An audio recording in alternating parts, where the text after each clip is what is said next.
Hi friends, welcome back to the Internet Cafe YouTube channel. இன்னைக்கு நம்ம இந்த வீடியோவில் எதை பற்றி பார்க்க போகிறோம் அப்படின்னா PMJAY கார்டு வந்து எப்படி ஆன்லைனில் அப்ளை பண்ணி வாங்குறது அப்படிங்கிற பற்றி தான் இந்த வீடியோவில் பார்க்க போகிறோம். ரொம்ப சிம்பிளான விஷயமா வந்து கொடுத்துருக்காங்க. இப்போ லேட்டஸ்ட்டாக வந்து பார்த்தீங்கன்னா அப்டேட் பண்ணியிருக்காங்க. ஆக்சுவலாக வந்து இந்த PMJAY கார்டு வந்து முன்னாடி எல்லாமே வந்து சிஎஸ்சியில் மட்டும்தான் அப்ளை பண்ண முடியும். பட் இப்போ வந்து ஒரு பெனிஃபிஷரி சிட்டிசன் போர்ட்டல் மூலிமா நீங்கள் வந்து இதை அக்சஸ் வந்து பண்ணிக்க முடியும் அப்படிங்கிற மாதிரி அஃபீஷியலாக நோட்டிஃபிகேஷன் வந்து கொடுத்துருக்காங்க. இந்த கார்டு ஆக்சுவலாக வந்து ஒரு குடும்பத்தில் இருக்கக்கூடிய அத்தனை பேருக்குமே வந்து பார்த்திங்கன்னா வருஷத்துக்கு, அதாவது ஆண்டுக்கு 5 லட்ச ரூபா வரைக்கும் மருத்துவ காப்பீடு, மெடிக்கல் இன்சூரன்ஸ் வந்து கிளைம் பண்ணிக்கலாம் அப்படிங்கிற மாதிரியான ஒரு இன்ஃபர்மேஷன் தான் இந்த கார்டு வந்து கொடுத்துருக்காங்க. இந்த பிரதான் மந்திரியோடைய இந்த ஆயுஷ்மான் பாரத் கார்டை வந்து எப்படி நம்ம அப்ளை பண்ணி வாங்குறது அப்படிங்கிற பற்றி தான் இந்த வீடியோவில் ஷேர் பண்ண போகிறேன். வீடியோ வந்து ஸ்கிப் பண்ணாமல் ஃபுல்லாக பாருங்கள். இதுக்கு என்ன ப்ரொசீஜர் வந்து ஃபாலோ பண்ணணும், என்னென்ன டாக்குமெண்ட்லாம் இதுக்கு வந்து தேவைப்படும் அப்படிங்கிறது எல்லாமே உங்களுக்கு இந்த வீடியோவில் ஷேர் பண்ண போகிறேன். வீடியோ வந்து ஸ்கிப் பண்ணாமல் ஃபுல்லாக பாருங்கள். வீடியோக்குள்ளே போகிறதுக்கு முன்னாடி இப்போ தான் நம்ம சேனல் நீங்கள் ஃபர்ஸ்ட் டைம் பார்க்குறீங்க அப்படின்னா இந்த வீடியோக்கு கீழே இருக்கக்கூடிய சப்ஸ்கிரைப் பண்ணையும் பக்கத்தில் இருக்கக்கூடிய பெல் பட்டனை கிளிக் பண்ணி ஆல்ரெடி நம்பர் பண்ணி வச்சுக்கோங்க. நம்ம சேனல் வந்து போஸ்ட் பண்ணக்கூடிய ஒவ்வொரு லேட்டஸ்ட் இன்ஃபர்மேஷன் எல்லாமே உங்களுடைய மொபைல் நோட்டிஃபிகேஷனில் கிடைக்கும். சரி வாங்க, இப்போ நம்ம டேரெக்டாக வீடியோக்குள்ளே போகலாம். Okay fine. ஆக்சுவலாக பண்ணி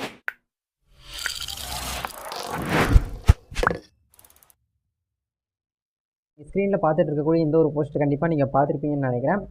ஆக்சுவலாக வந்து இந்த ஸ்கீமுக்கு நீங்கள் வந்து எலிஜிபிள் ஆகணும் அப்படின்னா என்னென்ன விஷயத்த முதல்ல ஃபாலோ பண்ணணும். கண்டிப்பாக உங்ககிட்ட வந்து ரேஷன் கார்டு அப்படிங்கிறது வந்து இருக்கணும். அந்த ரேஷன் கார்டு வந்து பிஹெச்ஹெச் கார்டாக வந்து இருக்கணும். அப்படி இல்லைன்னா பிஹெச்ஹெச் கார்டுலேயே வந்து ஏஏஒய் அப்படிங்கிற இந்த 2 கார்டு இருக்கக்கூடியவங்க மட்டும்தான் இதுக்கு வந்து எலிஜிபிள். இந்த பிஹெச்ஹெச் அப்படின்னா வந்து பார்த்தீங்கன்னா ப்ரியாரிட்டி ஹவுஸ் ஹோல்டுன்னு சொல்லுவோம். அதாவது வறுமை கோட்டுக்கு கீழே இருக்கக்கூடியவங்க. ப்ரியாரிட்டி ஹவுஸ் ஹோல்டு அப்படின்னா உங்களுக்கு வந்து கவர்மெண்ட் சலுகைகள் எல்லாமே வந்து பார்த்தீங்கன்னா கிடைக்கக்கூடிய ஒரு கார்டை வந்து நம்ம இதை வந்து சொல்லுவோம். இந்த கார்டு இருக்கக்கூடியவங்க டேரெக்டாக நீங்கள் வந்து ஆன்லைன்லேயே வந்து அப்ளை பண்ணிக்கலாம். நீங்கள் உங்கள் நேரஸ்ட்டாக இருக்கக்கூடிய சிஎஸ்சிக்கு வந்து போகணும் அப்படிங்கிறது கிடையாது. உங்கள் மொபைல் ஃபோன் மூலியமாகவே, உங்களுடைய சிஸ்டம் மூலியமாகவே நீங்கள் வீட்டில் இருந்துக்கிட்டே இந்த கார்டுக்கு வந்து அப்ளை பண்ணிக்கலாம். சரிங்களா? இப்போ இன்ஸ்டண்ட்டாக வந்து அப்ரூவல் வந்து கொடுக்குறாங்க. இது எப்படி வந்து பண்ணணும் அப்படிங்கிற பார்ப்போம். இதுக்கு தேவையான டாக்குமெண்ட் என்ன அப்படின்னா, யாருக்கு வந்து அப்ளை பண்ண போகிறீங்களோ உங்கள் ஃபேமிலிக்கு வந்து, உங்கள் ஃபேமிலியில் 4 பேர் இருக்காங்கன்னா 4 பேருக்குமே அட் அ டைத்தில் நீங்கள் வந்து அப்ளை பண்ணிக்கலாம். இல்லை ஒரு நம்பருக்கு மட்டும் வேணும்னாலும் நீங்கள் ஒரு நம்பருக்கு மட்டும் அப்ளை பண்ணிக்கலாம். அப்ளிகண்ட்டோடைய ஆதார் கார்டு, அவங்களுடைய ரேஷன் கார்டு, அவங்களுடைய மொபைல் நம்பருக்கு ஆதாரில் லிங்க் பண்ணியிருக்கக்கூடிய மொபைல் நம்பரு, ஒரு ஃபோட்டோ ஒன்று இருந்தால் போதும். இது மட்டும், இந்த 4 டாக்குமெண்ட் மட்டும் இருந்தாலே போதும். நீங்களே வந்து பார்த்தீங்கன்னா அப்ளை வந்து பண்ணிக்க முடியும். சரிங்களா? இதை அப்ளை பண்ணுறதுக்கு லிங்க் வந்து டிஸ்கிரிப்ஷனில் கொடுத்துருங்க. அந்த லிங்க்கை கிளிக் பண்ணிங்க அப்படின்னா உங்களுக்கு டேரெக்டாக வந்து பார்த்தீங்கன்னா இந்த விண்டோ வந்து ஓப்பன் ஆகும். இந்த விண்டோவை நீங்கள் டேரெக்டாக வந்து பார்த்தீங்கன்னா இந்த இடத்துல லாகின் அப்படிங்கிற ஆப்ஷனை கிளிக் பண்ணி நீங்கள் ஆப்ரேட்டராக இருந்தீங்கன்னா இந்த இடத்துல ஆப்ரேட்டர் கொடுக்கணும். நம்ம வந்து பெனிஃபிஷரி அப்படிங்கிறதுனால பெனிஃபிஷரி அப்படிங்கிற ஆட்டோமேட்டிக்காக டிஃபால்ட்டாக இருக்கும். இந்த இடத்துல வந்து ஆதாரில் லிங்க் பண்ணியிருக்கக்கூடிய மொபைல் நம்பரை இந்த இடத்துல அப்படியே பார்த்து டைப் பண்ணுங்கள். டைப் பண்ணிவிட்டு இந்த இடத்துல வெரிஃபை அப்படிங்கிற கிளிக் பண்ணிங்கன்னா ஒரு ஓடிபி வரும். அந்த ஓடிபியை வெரிஃபை பண்ணி லாகின் பண்ணுங்கள். மொபைல் நம்பர் ஓடிபியை கொடுத்து கேப்சா கொடுத்து வெரிஃபை பண்ணதுக்கப்புறம் உங்களுக்கு இந்த மாதிரி ஒரு விண்டோ வந்து ஓப்பன் ஆகும். நீங்கள் அப்ளை பண்ணுறதுக்கான டேஷ்போர்டுக்குள்ளே வந்துட்டீங்க சக்ஸஸ்ஃபுல்லாக. இப்போது ஸ்டேட் அப்படிங்கிற இடத்துல நம்ம தமிழ்நாடு அப்படிங்கிறதுனால தமிழ்நாடு ஸ்டேட் வந்து இந்த இடத்துல வந்து நீங்கள் செலக்ட் பண்ணுற மாதிரி இருக்கும். அதுக்கப்புறம் ஸ்கீம் அப்படிங்கிற இடத்துல டிஃபால்ட்டாக வந்து PMJAY அப்படின்னு இருக்கும். அதாவது பிரதான் மந்திரி ஜன் ஆரோக்கிய யோஜனா அப்படிங்கிறதுக்கான அர்த்தம் தான் இது. சரிங்களா? இதை நீங்கள் டிஃபால்ட்டாக செலக்ட் பண்ணி வச்சுக்கோங்க. தமிழ்நாட்டில் எந்த டிஸ்ட்ரிக்டில் நீங்கள் இருக்கீங்களோ அந்த டிஸ்ட்ரிக்ட் வந்து இந்த இடத்துல செலக்ட் பண்ணணும். செலக்ட் பண்ணதுக்கப்புறம் இந்த இடத்துல சர்ச் பை அப்படிங்கிற ஆப்ஷனில் நீங்கள் ஃபேமிலி ஐடி கார்டு அப்படிங்கிற நீங்கள் கிளிக் பண்ணுங்கள். அதாவது உங்கள் ரேஷன் கார்டு இந்த கையில் எடுத்து வச்சுக்கிட்டு ரேஷன் கார்டில் இருக்கக்கூடிய அந்த ஃபஸ்ட்டு 3 டிஜிட் இருக்கும் பார்த்தீங்களா, அந்த நம்பரை அப்படியே ஃபுல்லாக வந்து போடுங்க. நம்ம தமிழ்நாட்டை பொறுத்த வரைக்கும் வந்து 333ன்னு சொல்லிட்டு நம்பர் வந்து ஆரம்பிக்கும். அந்த நம்பர் அப்படியே ஃபுல்லாக வந்து பார்த்தீங்கன்னா பார்த்து இந்த இடத்துல டைப் பண்ணுங்கள். பட் ரேஷன் கார்டு உங்கள் கையில் வந்து இல்லை அப்படிங்கிற பட்சத்தில் உங்கள் ஆதார் நம்பர் வச்சு நீங்கள் இந்த இடத்துல செலக்ட் பண்ணலாம். Aadhaar card number 12 digit number இந்த இடத்துல போட்டுருங்க. போட்டு சர்ச் கொடுத்தீங்கன்னா அதில் பேர் வந்து உங்களுக்கு வந்து லிஸ்ட் அவுட் ஆகும். இப்போ வந்து பாருங்கள், நான் ஆதார் நம்பர் போட்ட உடனே வந்து அந்த ரேஷன் கார்டில் எத்தனை மெம்பர் இருக்காங்களோ அந்த மெம்பருடைய நேம் வந்து உங்களுக்கு இந்த இடத்துல ஷோ ஆயிரும். அதாவது ஏற்கனவே இவங்க கிட்ட வந்து இந்த பிரதான் மந்திரியோடைய இந்த கார்டு வந்து ஆயுஷ்மான் கார்டு வந்து இருக்கா இல்லையா, இல்லை இவங்க வந்து எலிஜிபிளா இல்லையா அப்படிங்கிறது எல்லாமே உங்களுக்கு இந்த இடத்துல லிஸ்ட் அவுட் ஆயிரும். இப்போ நம்ம பண்ண போகிற ஸ்டெப் வந்து இகேஒய்சி தான் பண்ண போகிறோம். சரிங்களா? ஏற்கனவே அவங்க பேர் இருக்கும். ஆதார் கார்டில் எப்படி வந்து டேட்டா பேஸ் இருக்கோ அதே டேட்டா பேஸை ஆட்டோமேட்டிக்காக இந்த இடத்துல கேப்சர் ஆகி எடுத்துக்கிறோம். சரிங்களா? அப்போது இந்த இடத்துல வந்து ஃபஸ்ட்டுங்கிற நேமில் வந்து பாருங்கள், ஏற்கனவே அவங்க வந்து அப்ளிகேஷன் வந்து பண்ணியிருக்காங்க.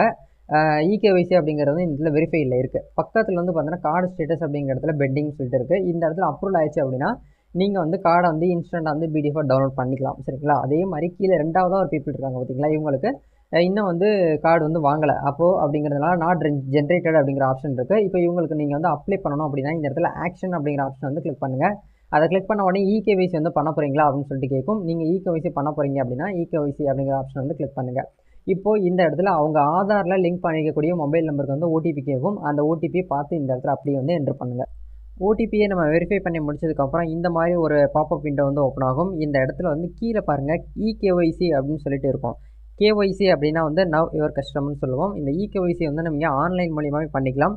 உங்கள் கையில் வந்து பயோமெட்ரிக் அப்படிங்கிற அவசியம் வந்து தேவையில்லை. பயோமெட்ரிக் டிவைஸ் வந்து தேவையில்லை. ஓடிபி பேஸ் பண்ணி நீங்கள் பண்ணிக்கலாம். சரிங்களா? ஐஆர்ஐஎஸ் ஸ்கேனரும் உங்ககிட்ட வந்து தேவையில்லை. அதாவது கண்வெளியை வச்சு நீங்கள் வந்து ஸ்கேன் பண்ணுற அந்த ஒரு டிவைஸும் தேவையில்லை. ஃபஸ்ட்டு ஆப்ஷன் வந்து ஆதார் ஓடிபி அப்படிங்கிற கிளிக் பண்ணிவிட்டு இந்த இடத்துல வெரிஃபை அப்படிங்கிற ஆப்ஷன் வந்து கிளிக் பண்ணுங்கள். இந்த இடத்துல எஸ் அப்படிங்கிற கிளிக் பண்ணிவிட்டு அலவ் அப்படிங்கிறத கொடுங்க. கொடுத்தீங்கன்னா உங்களுக்கு ஒரு ஓடிபி வரும். நீங்கள் ஓடிபியை வெரிஃபை பண்ணி முடிச்சதுக்கப்புறம் ஆதார் கார்டில் டேட்டா பேஸ் வந்து எப்படி இருக்கோ அதே போல் உங்களுக்கு இந்த இடத்துல வரும். சம் 80% மோஸ்ட்லி வந்து கரெக்டாக தான் இருக்கும். சரிங்களா? அக்யூரேட்டாக இருக்கும். ஃபோட்டோ நீங்கள் வந்து சப்போஸ் வந்து சேஞ்ச் பண்ணணும் அப்படின்னு நினைக்கிறீங்க அப்படின்னா இந்த இடத்துல கேப்சர் ஃபோட்டோ அப்படிங்கிற ஆப்ஷன் வந்து கிளிக் பண்ணுங்கள். கிளிக் பண்ணி உங்களுக்கு இந்த இடத்துல வந்து உங்களுக்கு உங்கள் லேப்டாப்பில் உங்கள் சிஸ்டத்தில் வந்து கேமரா இருக்குது அப்படின்னா இந்த இடத்துல அலோவ் கொடுங்க. சரிங்களா? அலோவ் கொடுத்த உடனே உங்களுக்கு இந்த மாதிரி கேப்சர் பண்ணுறதுக்கு கேமரா வந்து ஓப்பன் ஆகும். கேமரா ஓப்பன் ஆனதுக்கப்புறம் இந்த இடத்துல கேப்சர் அப்படிங்கிற கிளிக் பண்ணுங்கள். சரிங்களா? கிளிக் பண்ண உடனே ஃபோட்டோ வந்து கேப்சர் ஆயிடும். பட் இப்போ நான் வந்து கேப்சர் பண்ணலை. ஆதார் கார்டில் இருக்கக்கூடிய ஃபோட்டோவே இருக்கட்டும் அப்படின்னு சொல்லிட்டு நான் வந்து விட்டுறேன். சரிங்களா? இதே ஓகே தான், ஒன்றும் பிரச்சனை கிடையாது. சப்போஸ் நீங்கள் வந்து சேஞ்ச் பண்ணுறதா இருந்தால் மட்டும் நீங்கள் வந்து ஃபோட்டோ வந்து சேஞ்ச் பண்ணிக்கலாம். அதாவது உங்கள் ஆயுஷ்மான் கார்டில் வந்து அந்த இன்சூரன்ஸு ப்ரொவைட் பண்ணக்கூடிய கார்டுக்கும் உங்களுக்கு இப்போ புதுசாக நீங்கள் அப்டேட் பண்ணப்பட்ட அந்த ஃபோட்டோ வந்து அட்டாச் ஆகி வந்துடும். சரிங்களா?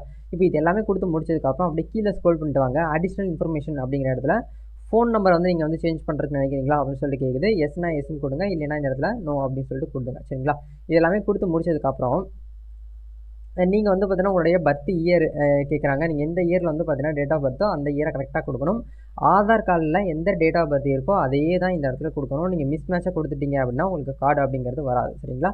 இதில் ரிலீஜியன் அப்படிங்கிறதுல வந்து ஃபேமிலி ஹெட் அப்படின்னு சொல்லிட்டு போட்டுக்கோங்க. அவங்க வந்து மெம்பராக இருக்கும் பட்சத்தில் மெம்பர் கொடுங்க. பின்கோட் நம்பரை கரெக்டாக இந்த இடத்துல கொடுங்க. பின்கோடு கொடுத்து முடிச்சதுக்கப்புறம் அவங்க எந்த சிட்டி, எந்த வில்லேஜ், எந்த சப் டிஸ்ட்ரிக் அப்படிங்கிறது எல்லாமே கேட்கும். அதை கரெக்டாக இந்த இடத்துல கொடுத்துருங்க. சரிங்களா? கொடுத்து முடிச்சதுக்கப்புறம் அவங்க எந்த வில்லேஜில் இருக்காங்களோ அவங்க வில்லேஜோடைய நேம் உங்களுக்கு இந்த இடத்துல காமிக்கும். அதை நீங்கள் தான் மேனுவலாக செலக்ட் பண்ணுற மாதிரி இருக்கும். ஆதார் கார்டில் என்ன அட்ரஸ் இருக்கோ அதே அட்ரஸை இந்த இடத்துல பார்த்து நீங்கள் வந்து மென்ஷன் பண்ணிடுங்க. சரிங்களா? இப்போ நம்ம எல்லாமே வந்து பார்த்தீங்கன்னா போட்டு முடிச்சதுக்கப்புறம் இந்த இடத்துல வந்து பார்த்தீங்கன்னா ப்ளீஸ் ஃபில் கேப்சர் ஃபோட்டோன்னு சொல்லிட்டு கேட்கும். நீங்கள் கொடுக்குறதா இருந்தால் கொடுங்க, அப்படின்னா விட்டுருங்க. சரிங்களா? இது எல்லாமே ஃபில் பண்ணி முடிச்சதுக்கப்புறம் சப்மிட் அப்படிங்கிற ஆப்ஷனை வந்து கிளிக் பண்ணுங்கள். கிளிக் பண்ண உடனே உங்களுக்கு இந்த இடத்துல வந்து டவுன்லோட் அப்படிங்கிற ஆப்ஷன் வந்து கேட்கும். நீங்கள் ஏற்கனவே வந்து இப்போ கார்டு வந்து வச்சுருக்கீங்க அப்படின்னா நீங்கள் அகைன் கூட வந்து டவுன்லோட் பண்ணிக்கலாம். இப்போ இந்த இடத்துல கார்டு வந்து டவுன்லோட் பண்ணுறதுக்கு ஆப்ஷன் வந்து கொடுத்துருக்காங்க. டவுன்லோட் அப்படிங்கிற கிளிக் பண்ணுங்கள். கார்டு டவுன்லோட் பண்ணி முடிச்சதுக்கப்புறம் உங்கள் ஃபோனுக்கோ இல்லை உங்கள் சிஸ்டத்தில் நீங்கள் பண்ணுறீங்களோ கண்டிப்பாக உங்களுக்கு பிடிஎஃப்பில் வந்து அந்த கார்டு வந்து டவுன்லோட் ஆகும். நீங்கள் இந்த இடத்துல ஓகே அப்படிங்கிற வந்து கிளிக் பண்ணிடுங்க. கிளிக் பண்ண உடனே உங்களுக்கு இந்த மாதிரி ஏற்கனவே வந்து அப்ரூவல் ஆயிடுச்சு அப்படின்னா இந்த இடத்துல அப்ரூவல்னு சொல்லிட்டு வந்துடும். இப்போ நம்ம வந்து இந்த பீப்புளுக்கு வந்து நம்ம அப்ளை பண்ணியிருந்தோம். இவங்களுக்கு வந்து இகேஒய்சி அப்படிங்கிறது வந்து அப்ரூவல் ஆயிடுச்சு. கார்டு ஸ்டேட்டஸ் அப்படிங்கிற இடத்துல அப்ரூவ்டு, அதாவது இன்ஸ்டன்ட் அப்ரூவல் கொடுக்குறாங்க. சம்மந்தப்பட்ட அதிகாரி வந்து வெரிஃபை பண்ணணும் அப்படிங்கிறது எதுவுமே கிடையாது. எல்லாமே சிஸ்டம் தான் வந்து ஜென்ரேட் பண்ணுது. நம்ம இகேஒய்சி வந்து ஆதார் பேஸ் பண்ணி வந்து இவங்க வந்து கேப்சர் பண்ணி எடுக்கிற மாதிரி சிஸ்டத்தை வந்து ஜென்ரேட் பண்ணியிருக்காங்க. சரிங்களா? பட் மோஸ்ட்லி வந்து இந்த சிஎஸ்சியில் பண்ணும்போதெல்லாம் கொஞ்சம் ப்ராப்ளம் இருந்தது, எரர் வந்துருந்தது. பட் இப்போ இந்த போர்ட்டலில் வந்து கரெக்டாக அக்யூரேட்டாக வந்து வித்தின் செகண்டில் இந்த கார்டை வந்து நம்ம டவுன்லோட் பண்ணிக்கலாம். இப்போ டவுன்லோட் பண்ணப்பட்ட கார்டு எப்படி இருக்கும் அப்படிங்கிறத உங்களுக்கு ஓப்பன் பண்ணி காட்டுறேன். இப்போ நீங்கள் ஸ்க்ரீனில் பார்த்துட்டு இருக்கீங்க பார்த்தீங்களா? இதுதான் வந்து பார்த்தீங்கன்னா பிரதான் மந்திரியுடைய ஆயுஷ்மான் பாரத் கார்டு. இந்த கார்டை நீங்கள் வந்து பிரிண்ட் அவுட் போட்டு வச்சுக்கோங்க. சரிங்களா? கையில் கண்டிப்பாக ஃபியூச்சரில் உங்களுக்கு வந்து ரெஃபரன்ஸ்க்கு வந்து தேவைப்படும். உங்களுக்கு மெடிக்கல் எக்ஸ்பென்சில் ஏதாச்சும் நீங்கள் வந்து ப்ரைவேட் ஹாஸ்பிட்டலில் நீங்கள் வந்து கொடுக்குறீங்க அப்படின்னாலும் இந்த கார்டை போய் காமிச்சிங்க அப்படின்னா கண்டிப்பாக உங்களுக்கு வந்து அதில் அமௌண்ட் வந்து கிளைம் பண்ணிக்கலாம். சரிங்களா? அந்த மாதிரியான ஆப்ஷன்ஸ்லாம் இதில் வந்து இருக்குது. இதில் நிறைய பெனிஃபிட்ஸ் வந்து இருக்குது.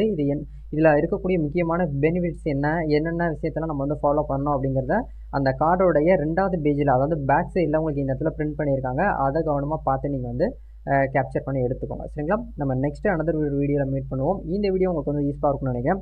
இந்த வீடியோவை முடிஞ்ச வரைக்கும் உங்கள் ஃப்ரெண்ட்ஸ் சர்க்கிளில், உங்கள் ரிலேட்டிவ் சர்க்கிளில் எல்லாருமே ஷேர் பண்ணுங்கள். நம்ம நெக்ஸ்ட் ஒரு அனதர் வீடியோவில் மீட் பண்ணுவோம். தேங்க்யூ.